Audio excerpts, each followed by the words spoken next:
Hayotimizda doim turli xil yetishmovchiliklar bor. Bu sog'lik, pul, xotirjamlik va hokazo. Lekin eng og'riqlisi bu mehr tanqislik.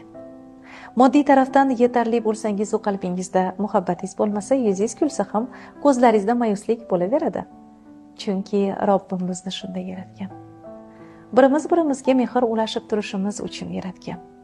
E'tibor bering, uyingiz, pulingiz bo'lmasa ham yoningizda mehriboningiz bo'lsa, ko'zlaringiz charaqlab, qalbingiz butun bo'ladi.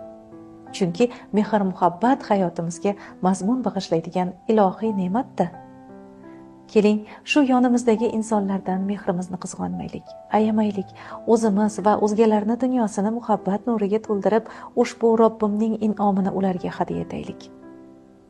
Axir biz umrimizni chinakam ma'nosini ko'ngil aloqalarida topamiz-ku. Sizni bir chimdim mehringiz har qanday qiyinchiliklarni yengib o'tish uchun ulkan manba bo'lsin. Albatta, eng sof va mukammal muhabbatimiz sohibi bu buyuk zotdir.